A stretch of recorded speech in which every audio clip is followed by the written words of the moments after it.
And my mum, who is a zoologist, or she has a degree in zoology, and she then became a teacher, and she's had lots of animals, she's had lots of dogs and lots of cats, and she kind of understood about the types of behaviours that I would exhibit, and she noticed that I wasn't cuddling up to her, I wasn't snuggling up to her. Later on, I wasn't pointing at things, I wasn't reaching my arms out to her, I just wasn't responding to her. It was like I was in my own little shell. Basically, I was months behind everyone else learning to walk, and my mum just didn't know what to do. I wasn't even taking the simplest of steps.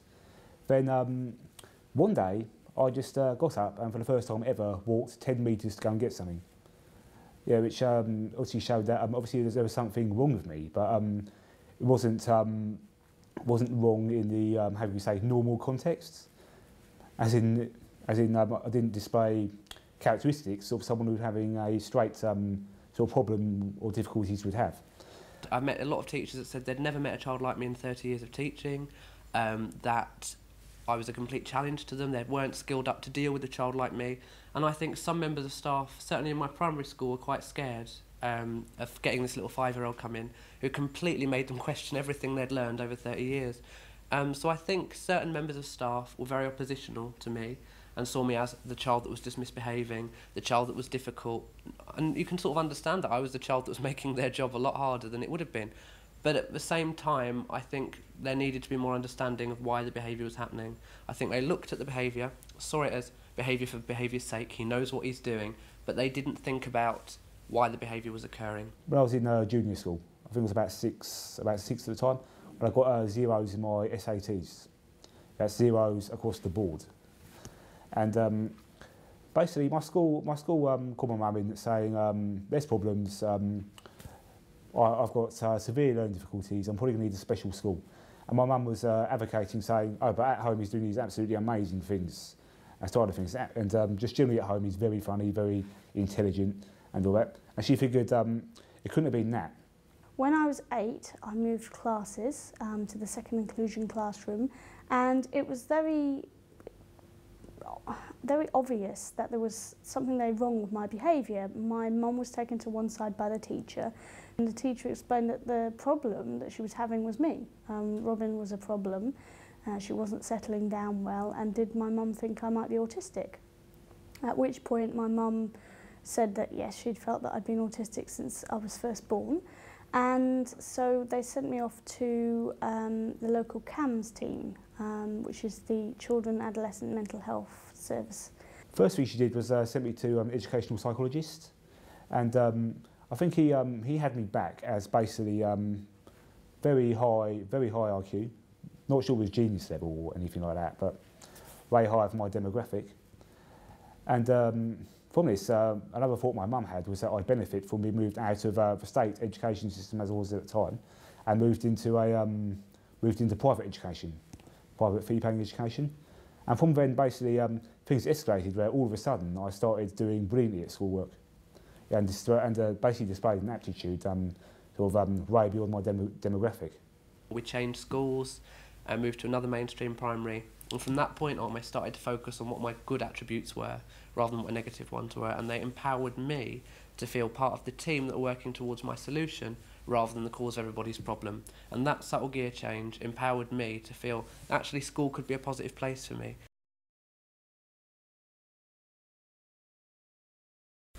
It took a while to get a diagnosis. My mum had tried to get a diagnosis for a long time, and the issue that she faced was that a lot of people said, there's nothing wrong with your child. It's bad parenting, he's doing it for the sake of it, he knows what he's doing, he's intelligent, he can do the work, therefore he should just automatically have really good social skills. So it took a long time to get people to listen to us. Psychiatrists and other doctors didn't really know a massive amount about autism because there wasn't, well, particularly Asperger's, there wasn't a huge amount of research on Asperger's and high functioning autism. And that made it very difficult to treat me. We had psychotherapy for a while, which for me wasn't really all that useful because I wasn't really at a stage where I could talk about how I felt. I could talk about television, politics, obsessions, but not my emotions, so it wasn't the right service for me. But it did provide a team of people that almost provided us with a sort of side route to getting that diagnosis, because if we'd gone through certain members of staff at my school, we would never have got one. I was told that I had Asperger's syndrome when I was 12 years old, and my mum took me onto her bed, and I remember very clearly the floral pattern. It was like some very 1960s curtains, and she still has the same, it's like a bedspread, she still has the same bedspread, and every time I see it I remember that that was the bedspread we sat on when she told me that I had Asperger's syndrome. And I remember us having a conversation about it, and later I asked her why she chose that moment to tell me, and she said that she chose it because I'd started asking, as she called it, the right questions. I'd started asking questions about why I was different to other children and why my behaviour was different. Mum, unbeknownst to me, had got the results through the post, but hadn't had the courage to tell me. She didn't know how to broach the subject, how to share the subject with me, because I'd always wanted to feel like I was normal, for want of a better word, even though we know normal doesn't exist. But I wanted at that time, I had a very big sort of feeling that I had to be whatever normal was. And so telling me that I had a condition that meant that set me apart from other children at the time would have just sent me on a negative spiral. So she was very nervous about telling me. It can be at times, and if knowing you have a diagnosis can demoralise you. And that's the disadvantage. Because one advantage of having an early diagnosis, or a diagnosis at all, is that you've got your support in place. One of the disadvantages is that it can cause you to think negatively, so to speak. And when you have a diagnosis, that's one of the worst things you can do. So all of a sudden, you've got all these negative ideas about yourself, and they're never going to achieve anything. The first thing so many people get about their condition is negative.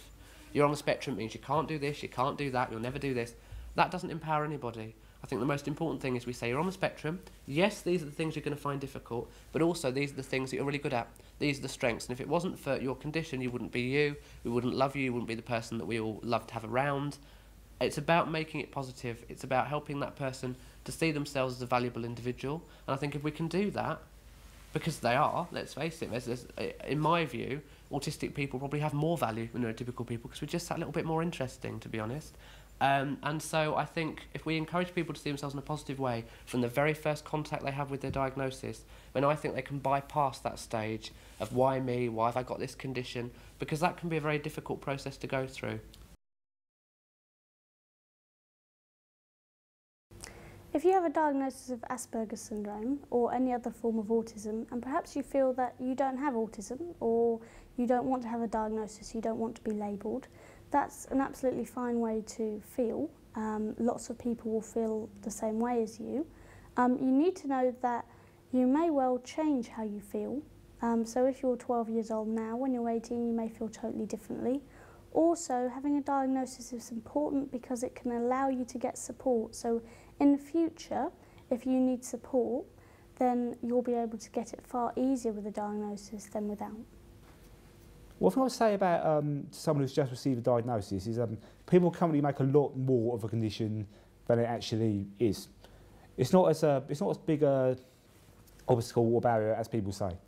The support's always in place, and you've always got the potential to make something of yourself.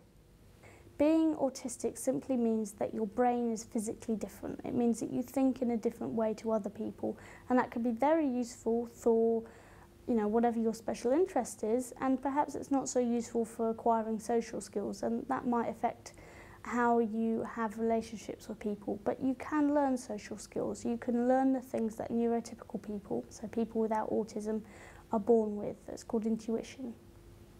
For so many years of my life, I didn't realise I had Asperger's syndrome, and through that, and most of the things I did that got me successful, so to speak, happened before I was diagnosed.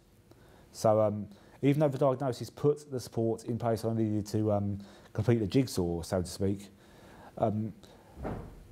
most of my great achievements and success happened beforehand, and it was simply through remaining positive, not letting anything get me down, and not thinking the negative thoughts which being diagnosed with a condition can have once you receive it. Please don't think there's such a thing as normal, because we can get caught up in this idea that a normal child does this, an abnormal child does this. It's nonsense. I've never met a person in my life I consider to be normal.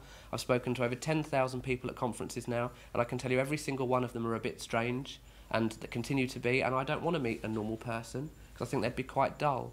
My condition for me has turned out to be an absolute blessing. Once I accepted it, saw the positives of it, I realised that for me it isn't the end of the world, it's just an alternative way of thinking.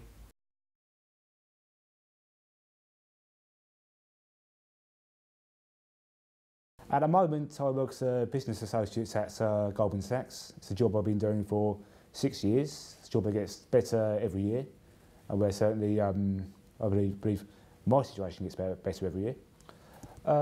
Aside from that, my interests mostly revolve around anything to do with sport. At the moment, I'm a very dedicated, I would say, bodybuilder. I'm 24, I have Asperger's syndrome. I work as a specialist trainer teaching people about Asperger's syndrome, also mentor people on the autistic spectrum, do non-clinical consultancy, and I'm also an artist and musician. Apart from that, I just like to generally go out at weekends and have a good time.